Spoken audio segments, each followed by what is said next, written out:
Calorie வெளியாகாது, செலவாகும்.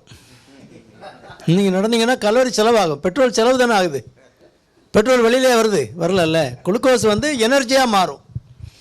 நீங்கள் மாலில் ஹியூமிடிட்டி அதிகம் இருக்குன்னா மாலுக்குள்ளே நல்ல லாங்காக இடம் இருக்குது, கை வீசி நடக்கிற மாதிரி அடுத்த மேலே இடிச்சிடக்கூடாது. அது மாலெல்லாம் உங்களுக்கு அந்த மாதிரி ஸ்பேஸ் இருக்குன்னா நடக்கலாம்.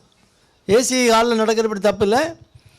அது ஹியூமிடிட்டி வேர்வை வந்து தான் ஆகணும்னு அவசியம் கிடையாது. நீங்கள் நடக்கிறீங்கனாலே மசிலுக்கு பவர், மசில் வந்து வேலை செய்யுது இல்லையா, சென்சிட்டிவிட்டி வந்துடும். மசிலில் இன்சுலின் சென்சிட்டிவிட்டி வந்துடும்.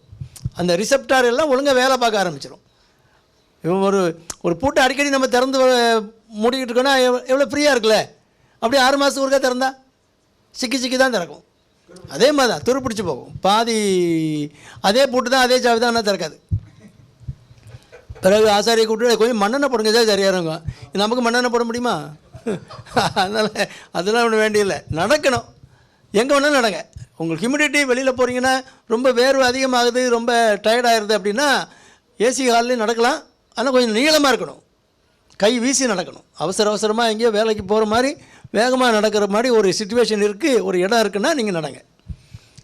ஏன்னா நீங்கள் மாலுங்கும்போது ஆட்கள் நிறைய நடமாட்டம் இருக்கும், இப்படி வளைஞ்சி கிளைஞ்சி போண்டி இருக்கும். அந்த மாதிரிலாம் ஒரு சிச்சுவேஷன்னா அவ்வளோ பிரயோஜனமாக இருக்காது. பிரிஸ்காக போகணும். நம்ம பாட்டில் கை வீசி போகிற மாதிரி ஒரு இடம் இருக்குது, அந்த மால்லே ஒரு இடம் ஃப்ரீயாக இருக்குது அப்படின்னா நீங்கள் நடங்க. ஒன்றும் தவறே கிடையாது. ஏசியில் நடந்தாலும் தப்பு கிடையாது.